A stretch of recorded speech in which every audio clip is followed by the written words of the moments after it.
Hello, and welcome back to Life.EV, your weekly dive into the essence of life's value explorations. That too right at the heart of the India's economic boom.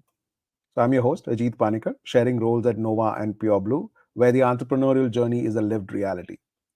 You can join us every Saturday at 11 a.m. for conversations that go beyond business growth, delving into the ethos of value creation. So let's embark on this quest together, redefining success in business and life. And welcome to Life.EV, Life's Exploring Values. And as usual, welcome Vivek. How are you doing? Very well, thanks, Ajit. How are you doing? Absolutely good. So to our viewers, Vivek Asrani is from KMO, which is a leader in industrial fasteners, and he's known for his value explorations. Vivek has shared weekly insights at vivekasrani.com for 4 years. Enriching our discussion today is with his profound reflections, which he's actually compiled over so many years. Vivek also brings insights from his book, One Day at a Time, which is available on Amazon. And this book explores values in depth. Dive into this conversation with us on life.ev for a deeper understanding. So, Vivek, today's episode is on the journey. The journey is the goal. Let's hear your thoughts on this.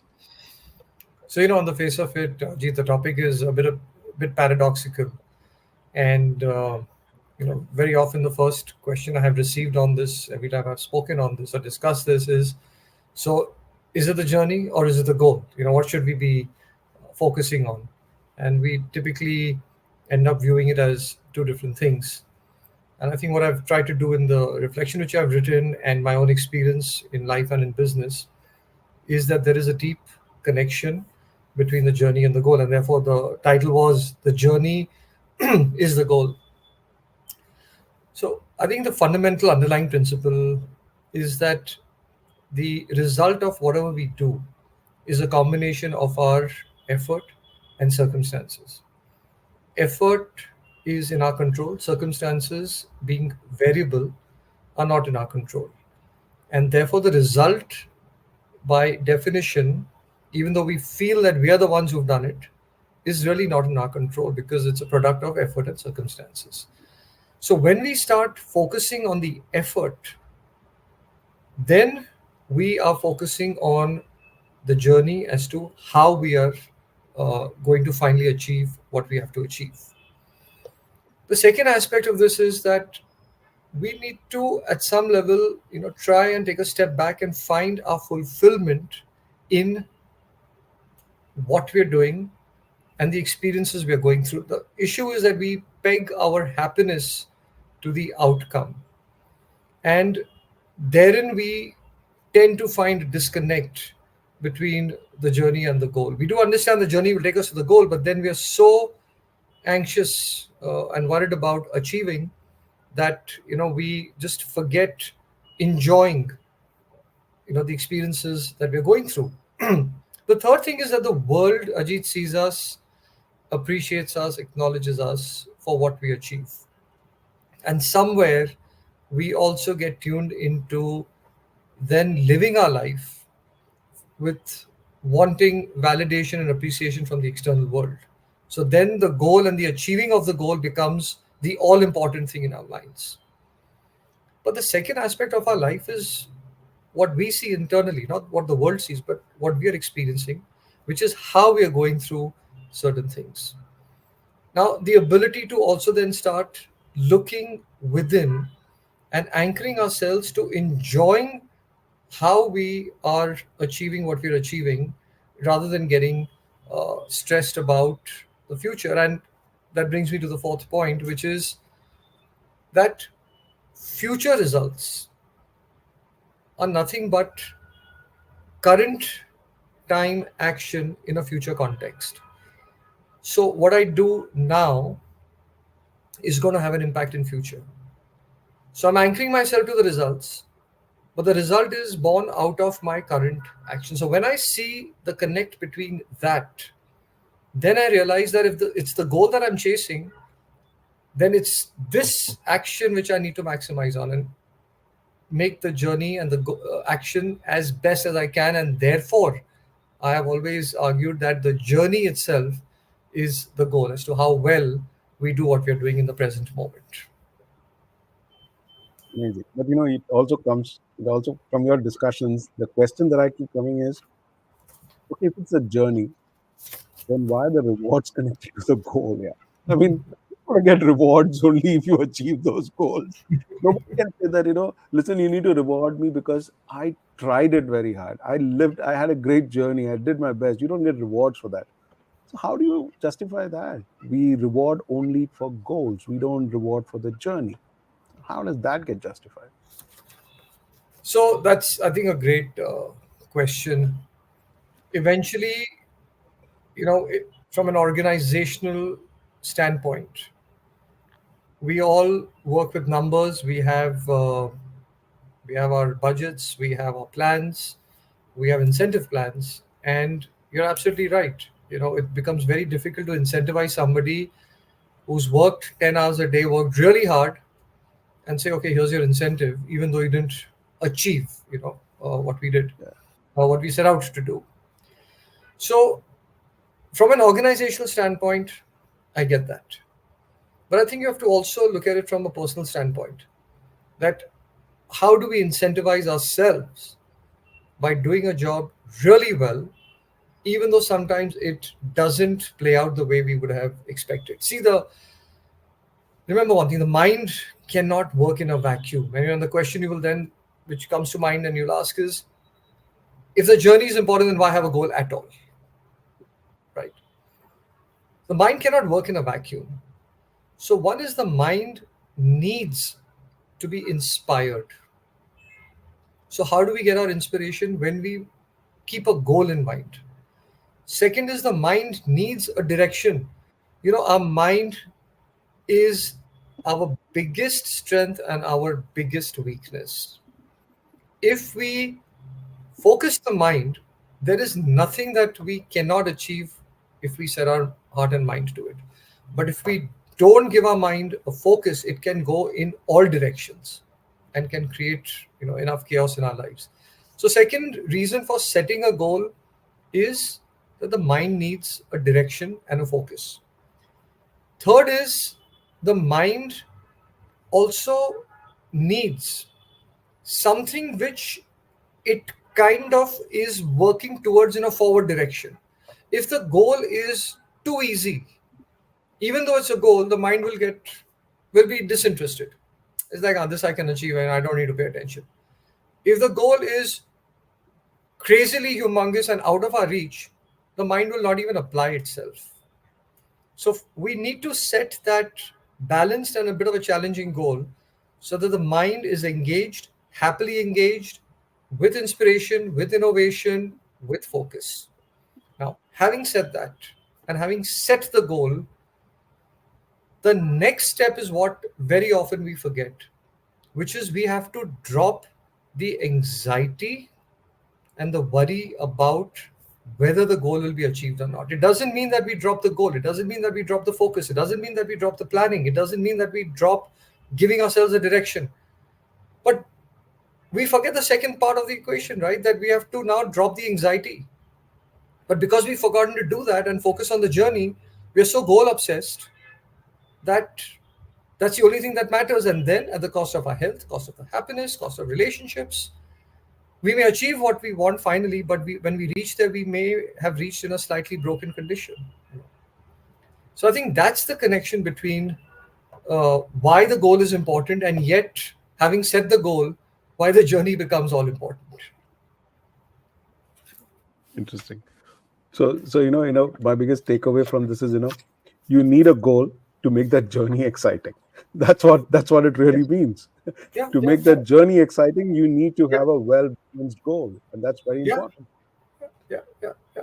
I mean, Ajit, I'll put it in a simple metaphorical way, right? When we go on a holiday from point, and we're driving from point A to point B, and it's a 3 hour journey, it's a 3 hour drive. Imagine if we were obsessed in reaching the second point in the fastest way, and we're always stressing, when will we reach? Will there be traffic on the way? Will the car be okay? What if this happens? Will there be some place to stop, right? Will the place be open when I reach? And you're so preoccupied with that you don't look at the scenery around you. But what do we do when we go on a holiday? We actually say, wow, what a lovely drive we had. We just enjoyed looking around and taking in the scene. Don't we do that, right? So for us, the holiday is what? Not reaching that second place. It's the journey of reaching that place. And finally, we'll end up over there. So it's the You same know, with life and business. absolutely. About a few weeks ago, I was having a discussion, and then this topic just came up, and a very interesting person, and he said, how do I make my life exciting? How do I make my journey exciting? And this is what he shared, and it's had a deep connect with me. He said, "Listen, Ajit, as entrepreneurs or as people, as you grow older, there are two attributes that you acquire, and as you age, you will realize that you don't know everything, right? You don't know everything. And on the other hand, you will also realize there are lots of stuff that you know. There's so much that you've learned, and there's so much that you are aware of. In both these attributes, what are you going to do with this? What most of us do is just take it to our grave, right? And Mm, that's not where it should be. These two attributes should not be there. So, in the journey of life, things that you don't know, learn, learn from others. It's an experience. And things that you've learned, share it, add value, make an impact. That's probably the way you could actually bring, even though you have a goal, you actually still make your journey very exciting. And I thought that was very profound in a way to put it, and especially when it comes from an entrepreneurial thing. Do you have such similar experiences from your life which you'd like to share? yeah. So, Ajit, three quick experiences, real life experiences. So I want to start with something that happened to me in college, which is, I think, when I really understood this principle, even though I don't think at that age I was able to articulate it the way probably I'm able to understand and articulate it today. So, we have a youth festival. We had a youth festival in college in St. Xavier's, and it was called Malhar. And there was an event which used to take place in the canteen. And the prior year, there were lots of people, and things just went a little out of hand. And the college authorities came down very heavily on that canteen event. So it was pretty much almost shut down, and we fought for it and said, no, no, let's keep it alive. So I remember I walked into the office, the Malhar office, and I asked the then I was in my first year senior college, and I asked the then chairperson. I said, listen, I would like to volunteer. I'd like to do something to help out. So she said to me, she said, listen, this canteen events which used to happen is now really not allowed to happen the way it used to. We don't know what to do with it in a way. So do whatever you can with this. Just make sure that it's within the confines of being cultural and part of the youth festival objectives, right? So I said, okay. So there was zero precedent, zero playbook. I didn't even write, didn't know what to do. So the one thing which I did, and it was a 3 month process. I just focused on, I'm like, okay, there's going to be a stage, there's going to be people sitting over there. What would these college students like me who are going to be sitting there, what would they like, right? And I only thought about what are some of the fun and exciting things we can do, which are still, conforming to a quiz and music and something more cultural and literary rather than some abstract thing. And long story short, and I even called it open house after my favorite restaurant in those days. And it turned out, Ajit, to be something which was even beyond my expectation. And of course, it was a huge team effort by a lot of people. But when I looked back, the one thing which I learned and took away was for those 3, 4 months when I was working on open house, not one day, Ajit, not one day did I even stress about will it come out well, will it look good, will it be received well, what will people think of me as a coordinator. I didn't even think about that once. The only thing I was thinking was, how do we create something fun, something creative? We did, for the first time in Bombay, something called Musical Housey. We did a mastermind quiz on stage with 500, 600 people sitting there, which was never tried before. So the journey of preparing it and delivering it was the biggest excitement of, and not stressing about those 2 days. So that was the first time I actually learned this connection between the journey and the goal. The second, example which I can think of is when I actually started the business. I remember I'd visited an international trade show, and I was like a little child in Disney World, all awestruck with all these, companies having their booths in this exhibition with all the products. And I remember when I was sitting in the cafeteria, I just said to myself, I said, one day I just hope I'm able to build a company where we can actually have a booth in an exhibition. That was the goal. And after that, I just forgot about that, but I kept that as my direction.